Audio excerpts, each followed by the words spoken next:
Back to the channel. I hope आपको ये accounts की सीरीज़ जो हमने स्टार्ट की है ये बहुत ही हेल्पफुल लग रही है, राइट? और आपको हेल्प कर रही है आपकी प्रिपरेशन को स्ट्रॉन्ग बनाने में। ओके, तो चलो आज की वीडियो हम स्टार्ट करते हैं 61st क्वेश्चन के साथ, right?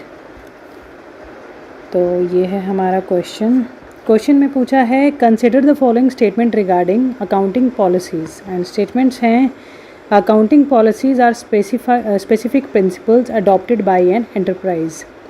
Uniform accounting policies improve comparability. Accounting policies can never be changed. Any material change in the accounting policy should generally be disclosed, right? और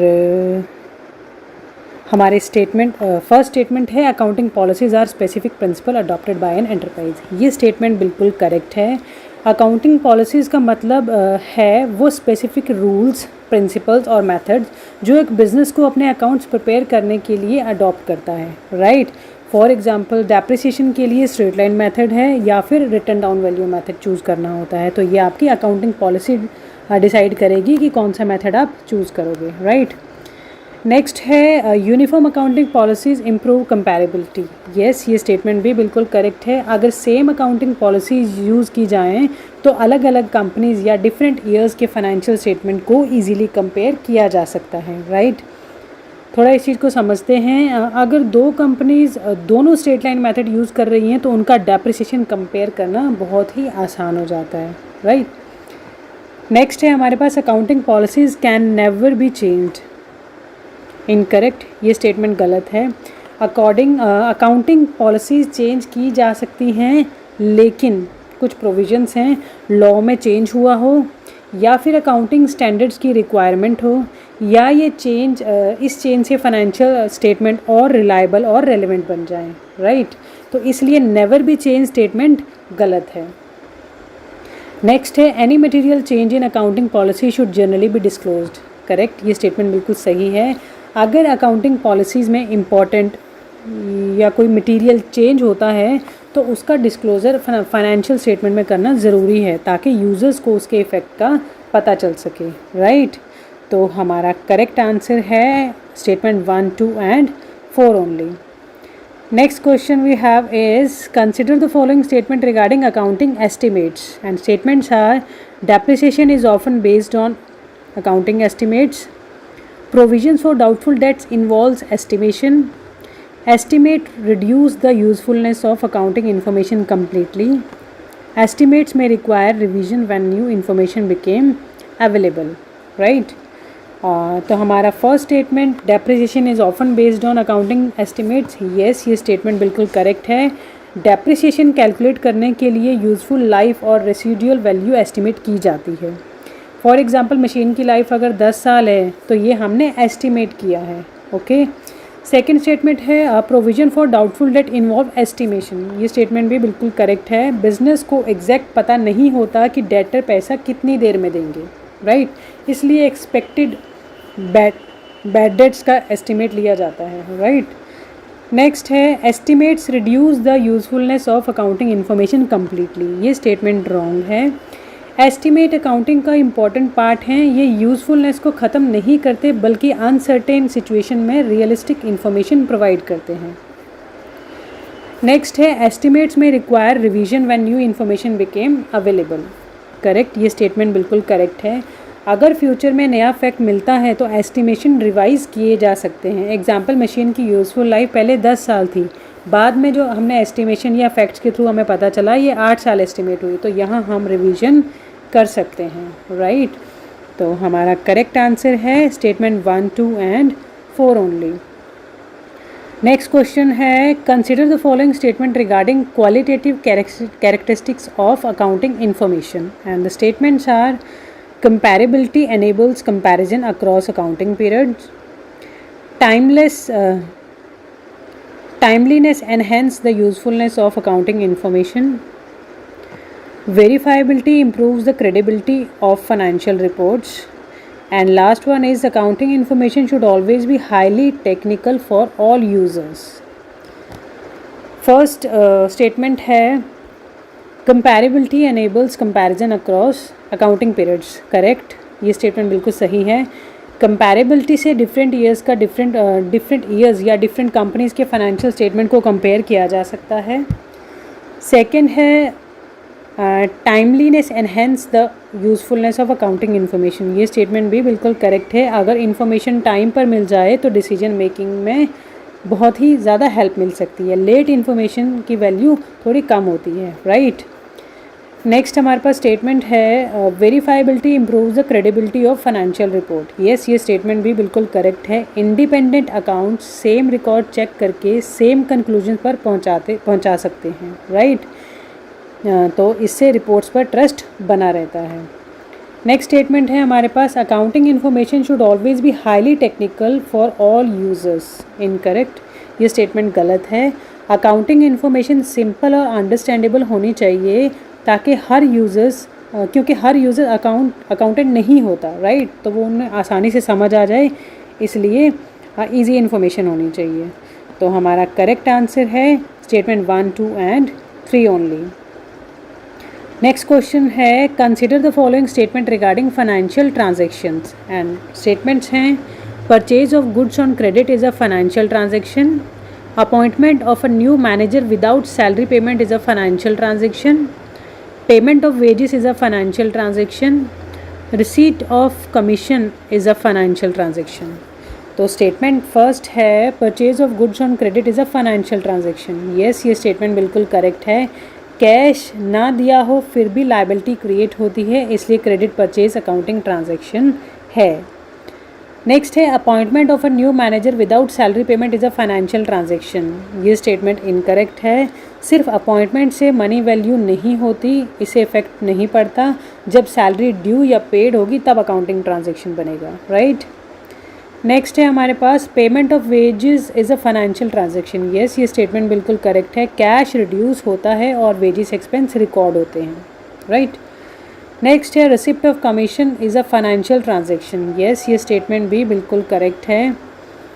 कमीशन इनकम इंक्रीज होती है और cash या receivable भी increase होता है, राइट। तो हमारा फाइनल आंसर है statement 1, 3 and 4 only. Next question है consider the following statement regarding accounting records and statements are record should be maintained systematically, supporting document should be preserved, accounting record help during audits, accounting record are useful only for tax authorities.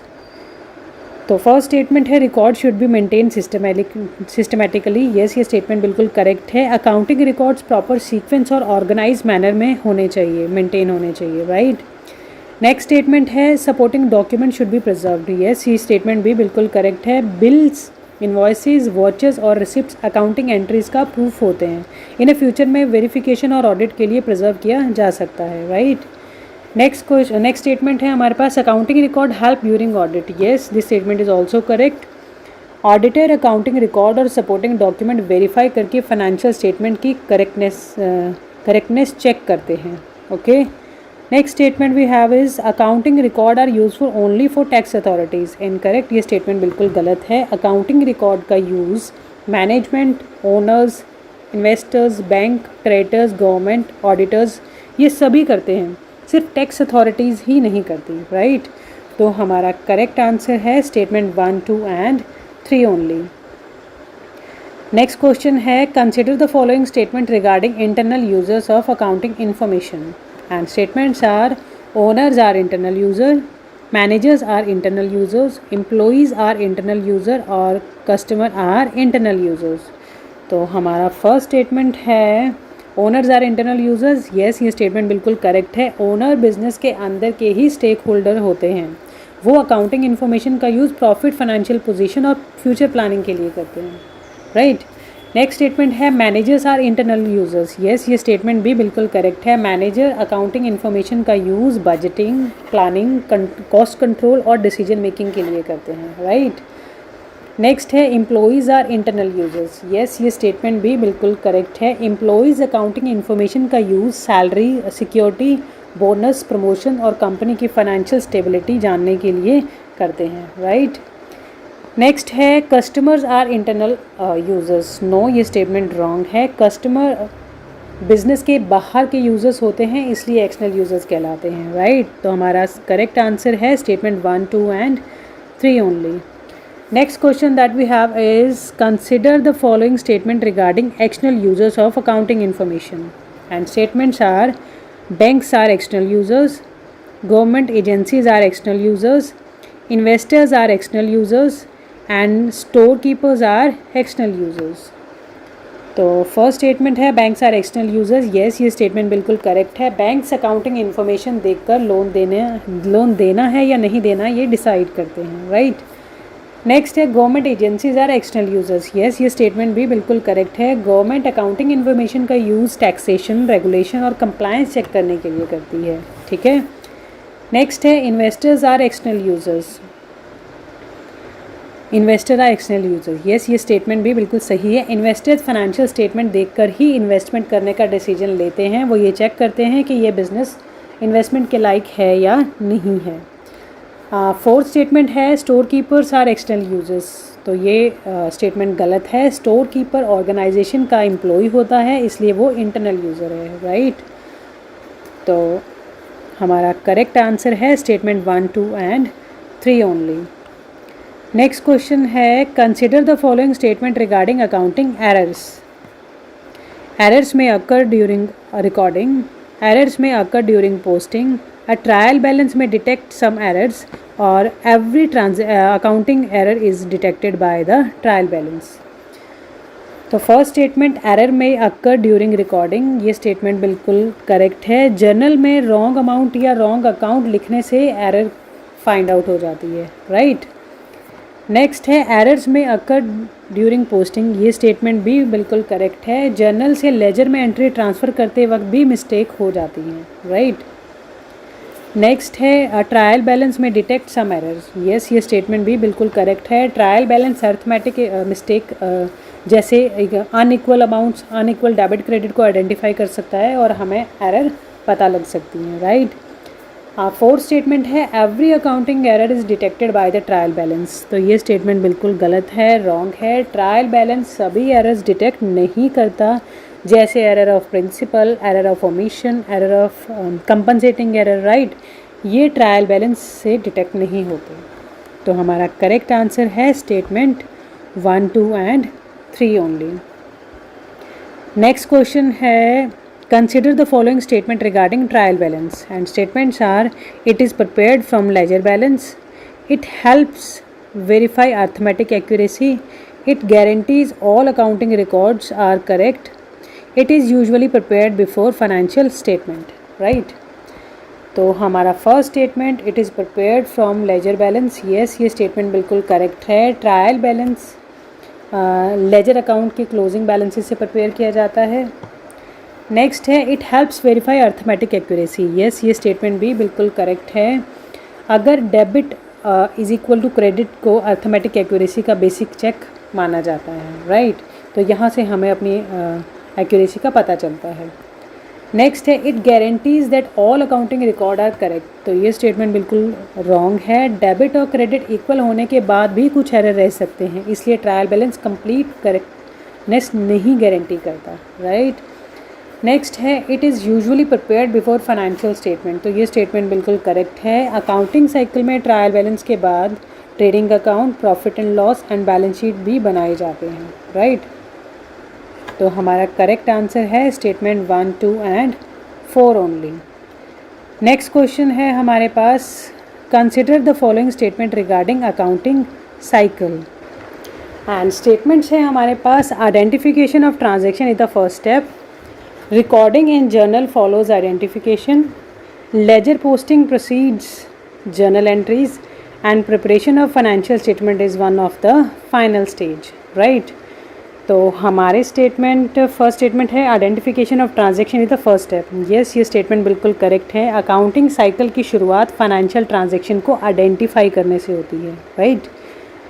Next है recording in journal follows identification, yes ये statement भी बिल्कुल correct है। Transaction identify होने के बाद उसकी entry journal में पास की जाती है, तो ये स्टेटमेंट भी बिल्कुल करेक्ट है। नेक्स्ट है laser posting proceeds journal entries, incorrect. ये स्टेटमेंट रॉन्ग है। पहले जर्नल एंट्री होती है, उसके बाद लेजर पोस्टिंग होती है, राइट। नेक्स्ट है preparation of financial statement is one of the final step. Yes, ये स्टेटमेंट बिल्कुल करेक्ट है। ट्रायल बैलेंस और एडजस्टमेंट के बाद फाइनेंशियल स्टेटमेंट प्रिपेयर किए जाते हैं, राइट। तो अब आपको थोड़ा बता दूं मैं कि सबसे पहले जो अकाउंटिंग साइकिल का ऑर्डर है वो है identification of transaction, journalising the entries, posting to the ledgers, preparing trial balance, passing adjustment and then preparing financial statement, right. तो हमारा करेक्ट आंसर है statement 1, 2 and 4 only. Next question है consider the following statement regarding accounting assumptions. Going concern is a fundamental accounting assumption. Consistency is a fundamental accounting assumption. Accrual is the fundamental accounting assumption, and materiality is the fundamental accounting assumption, right? तो हमारा first statement going concern is a fundamental accounting assumption, ये बिल्कुल correct है। Going concern assumption जो है इसका मतलब है कि बिज़नेस फ्यूचर में भी कंटिन्यू करता रहेगा, राइट। उसको बंद करने का नियर फ्यूचर में कोई प्लान नहीं है। एग्जाम्पल, अगर बिज़नेस कंटिन्यू करेगा तभी तो फिक्स्ड एसेट पर डेप्रिसिएशन चार्ज किया जाएगा, राइट। नेक्स्ट स्टेटमेंट है हमारे पास consistency is a fundamental accounting assumption. Yes, ये स्टेटमेंट भी बिल्कुल करेक्ट है। कंसिस्टेंसी का मतलब है कि बिज़नेस हर साल same accounting method, same accounting policies follow करेगा। अगर इस साल स्ट्रेट लाइन मेथड यूज़ किया है तो बिना किसी वैलिड रीज़न के अगले साल भी written down value method use नहीं किया जा सकता, राइट। नेक्स्ट है accrual is a fundamental accounting assumption. Yes, ये स्टेटमेंट भी बिल्कुल करेक्ट है। अक्रूवल अजम्पशन के अकॉर्डिंग इनकम और एक्सपेंसेस को अर्न इनकर होने पर रिकॉर्ड किया जाता है, चाहे कैश रिसीव हो या फिर बाद में रिसीव हो, right.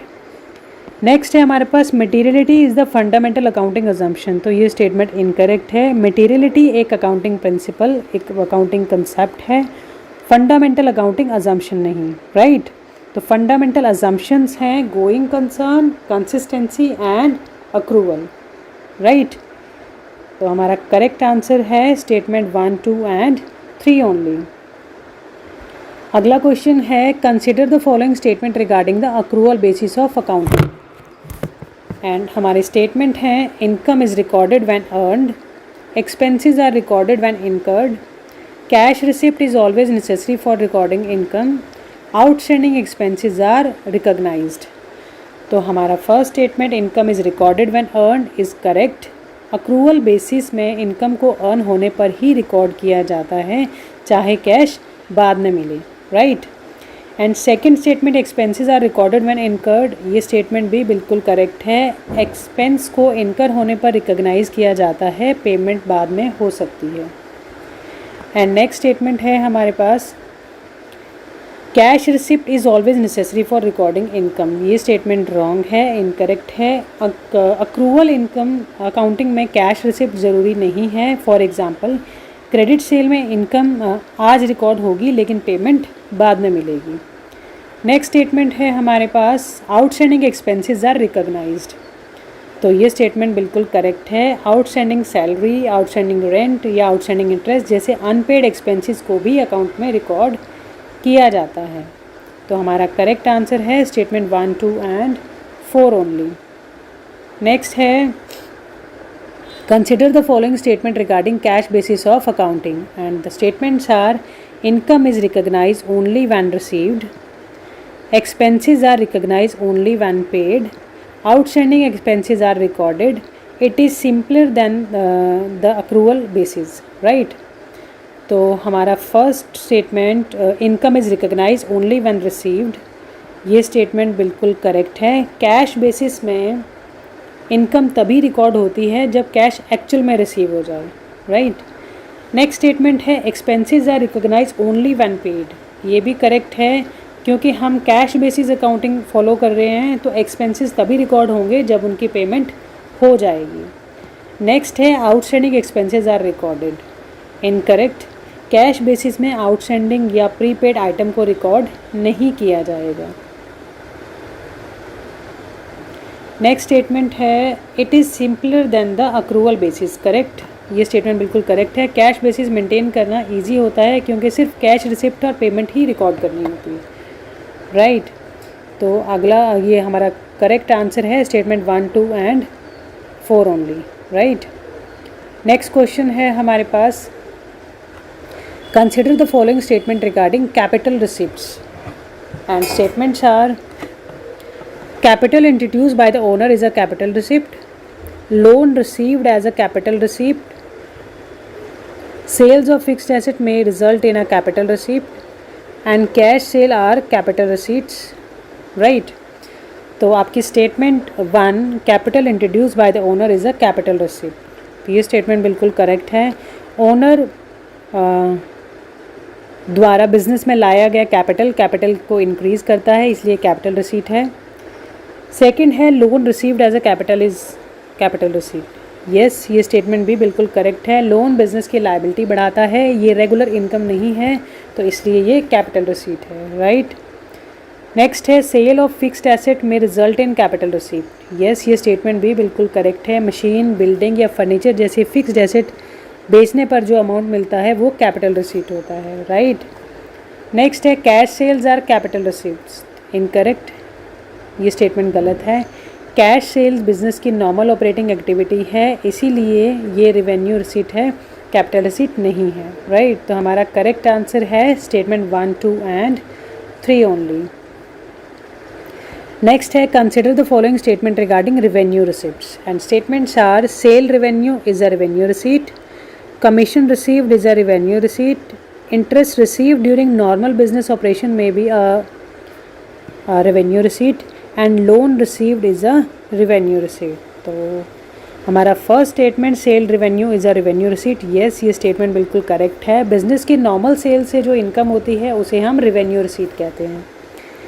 And second commission received is a revenue receipt, correct, ये आंसर भी, ये स्टेटमेंट भी बिल्कुल करेक्ट है। कमीशन बिजनेस की रेगुलर इनकम हो सकती है, इसलिए ये रेवेन्यू रिसीट है। नेक्स्ट है interest receive during normal business operation में भी आ रेवेन्यू रिसीट, यस ये स्टेटमेंट भी बिल्कुल करेक्ट है। अगर इंटरेस्ट बिजनेस की नॉर्मल ऑपरेशन का हिस्सा है जैसे बैंक या फाइनेंस कंपनी, तो ये रेवेन्यू रिसीट माना जाएगा। एंड लास्ट स्टेटमेंट है लोन इनकम नहीं, loan received is a revenue receipt, तो मैं आपको बता दूं ये स्टेटमेंट बिल्कुल गलत है। लोन रिसीव्ड ये आपकी रेवेन्यू रिसीट नहीं होगी, लोन इनकम नहीं होती, इससे लायबिलिटी क्रिएट होती है, तो इसलिए ये कैपिटल रिसीट होती है। तो हमारा करेक्ट आंसर है स्टेटमेंट 1, 2 एंड 3 ओनली।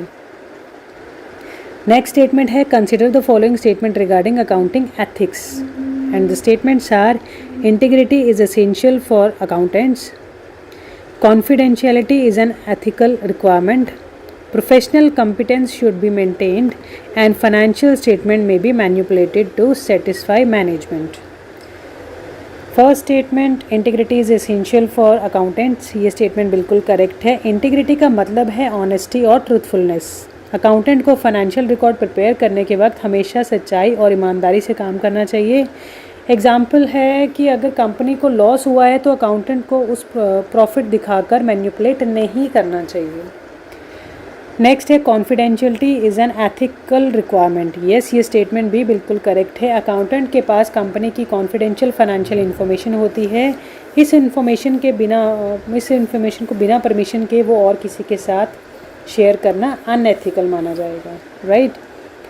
नेक्स्ट है professional competence should be maintained, yes ये स्टेटमेंट भी बिल्कुल करेक्ट है। अकाउंटेंट को अपनी नॉलेज और स्किल के रेगुलर अपडेट करते रहना चाहिए ताकि latest accounting standards, tax laws और टेक्नोलॉजी के साथ अकॉर्डिंगली उसके काम आ सकें, राइट। लास्ट है फाइनेंशियल स्टेटमेंट में be manipulated to satisfy management, ये स्टेटमेंट बिल्कुल रॉन्ग है, इनकरेक्ट है। फाइनेंशियल स्टेटमेंट को मैनेजमेंट को खुश करने के लिए मैनिपुलेट करना प्रोफेशनल एथिक के खिलाफ है और इलीगल भी हो सकता है, राइट। तो हमारा करेक्ट आंसर है स्टेटमेंट 1, 2 एंड 3 ओनली। नेक्स्ट है consider the following statement regarding accounting information system and statements are they help process accounting data efficiently, computerise accounting reduce manual work, accounting software can generate financial reports and computerised accounting completely eliminate human errors. तो they help process accounting data efficiently, ये statement correct है। Accounting information system AIS accounting data को fast और systematic way में process करता है। Then है computerise accounting reduce manual work, ये स्टेटमेंट भी बिल्कुल करेक्ट है। सॉफ्टवेयर के यूज़ से कैलकुलेशंस ऑटोमेटिकली हो जाती हैं और मैनुअल एंट्रीज का काम ख़त्म हो जाता है। तो computerise accounting reduce manual work. Third है accounting software can generate financial reports, yes ये स्टेटमेंट भी बिल्कुल करेक्ट है। टैली, बिजी, सैप जैसे software automatically trial balance, profit and loss और बैलेंस शीट जनरेट कर सकते हैं। नेक्स्ट है computerise accounting completely eliminates human errors, ये स्टेटमेंट इनकरेक्ट है। कंप्यूटर गलती नहीं करता, लेकिन अगर वो रॉन्ग डेटा इनपुट लेता है तो आउटपुट भी गलत ही होगी, right. Remember garbage in garbage out, right. तो हमारा करेक्ट आंसर है statement 1, 2 and 3 only. Next question है consider the following statement regarding double entry system and the statements are every transaction affects at least 2 accounts, total debits must equal to total credits, it forms the basic of modern accounting, one sided entries are sufficient under this system, right। तो every transaction affects at least 2 accounts, ये statement बिल्कुल correct है। Double entry system का basic rule ही है कि transaction minimum 2 account को affect करेगी। Second, total debits must be equal to credits, total credits, yes ये स्टेटमेंट भी बिल्कुल करेक्ट है। हर जनरल एंट्री में डेबिट अमाउंट और क्रेडिट अमाउंट हमेशा इक्वल होना चाहिए। नेक्स्ट है it forms the basis of modern accounting, तो ये स्टेटमेंट भी बिल्कुल करेक्ट है। आज की मॉडर्न अकाउंटिंग सिस्टम का फाउंडेशन डबल एंट्री सिस्टम ही है, राइट। नेक्स्ट है one sided entries are sufficient under this system, incorrect, ये स्टेटमेंट बिल्कुल गलत है। डबल एंट्री सिस्टम में वन साइडेड एंट्री नहीं होती, सफिशिएंट नहीं होती। हर ट्रांजैक्शन का डेबिट और क्रेडिट दोनों ही रिकॉर्ड किए जाते हैं। तो हमारा करेक्ट आंसर है statement 1, 2 and 3 only. Next question है consider the following statement regarding accounting information and the statements are it assist in evaluating financial performance, it supports budgeting and forecasting, it helps management in decision making, it completely eliminates uncertainty in business decisions, right। तो it assist in evaluating financial performance, ये statement बिल्कुल correct है। Accounting information से business का profit, loss and overall performance evaluate की जाती हैं। Second है it supports budgeting and forecasting, yes ये स्टेटमेंट भी बिल्कुल करेक्ट है। Past accounting data future budgets और बिजनेस फोरकास्टिंग बनाने में हेल्प करते हैं। नेक्स्ट है it helps management in decision making, yes ये स्टेटमेंट भी बिल्कुल करेक्ट है। मैनेजमेंट अकाउंटिंग इन्फॉर्मेशन का यूज़ प्राइसिंग, इन्वेस्टमेंट, एक्सपांशन और कॉस्ट कंट्रोल जैसे डिसीजन लेने के लिए करती है। नेक्स्ट है it completely eliminates uncertainty in business decision, ये स्टेटमेंट बिल्कुल गलत है, रॉन्ग है। अकाउंटिंग इन्फॉर्मेशन अनसर्टेनिटी को कम करती है लेकिन कम्प्लीटली एलिमिनेट नहीं कर सकती, क्योंकि मार्केट कंडीशंस और फ्यूचर इवेंट्स अनसर्टेन होते हैं, राइट। तो हमारा करेक्ट आंसर है स्टेटमेंट 1, 2 एंड 3 ओनली। तो नेक्स्ट क्वेश्चन है consider the following statement regarding the nature of accounting and the statements are accounting is both an art and a science, accounting is a service activity, accounting provides quantitative financial information and accounting records only non financial information. तो हमारा first statement accounting is both an art and a science, yes ये statement बिल्कुल correct है। Accounting को art इसलिए कहा गया है क्योंकि उसमें रिकॉर्डिंग और प्रेजेंटेशन की स्किल चाहिए, एंड अकाउंटिंग को साइंस इसलिए बताया गया है क्योंकि ये डेफिनेट प्रिंसिपल और रूल्स बेस्ड है, राइट। नेक्स्ट है accounting is a service activity, yes ये स्टेटमेंट भी बिल्कुल करेक्ट है। अकाउंटिंग का मेन ऑब्जेक्टिव यूज़र्स को यूज़फुल फाइनेंशियल इन्फॉर्मेशन प्रोवाइड करना है ताकि वो इन्फॉर्म्ड एंड वेल डिसीजन ले सकें। एंड नेक्स्ट स्टेटमेंट है accounting provides quantitative financial information, ये स्टेटमेंट भी बिल्कुल करेक्ट है। अकाउंटिंग सिर्फ उन ट्रांजैक्शन को रिकॉर्ड करती है जिन्हें मॉनेटरी टर्म्स में मेजर किया जा सकता है। तो आपको याद रहे मनी मेजरमेंट कॉन्सेप्ट में हमने पढ़ा था all those transaction which can be converted in terms of money are to be recorded in books of accounts, right. Next है accounting records only non financial information. तो ये स्टेटमेंट गलत है। ये स्टेटमेंट है कि सिर्फ नॉन फाइनेंशियल ट्रांजेक्शन रिकॉर्ड होती है, ऐसा नहीं है। अकाउंटिंग का फोकस फाइनेंशियल मतलब मॉनेटरी इन्फॉर्मेशन पर होता है, ना कि नॉन फाइनेंशियल इन्फॉर्मेशन पे, राइट। तो हमारा करेक्ट आंसर है स्टेटमेंट 1, 2 एंड 3 ओनली, राइट। तो इन केस अगर आपको कोई डाउट हो तो प्लीज़ कमेंट बॉक्स में लिखिए, right. Thank you so much.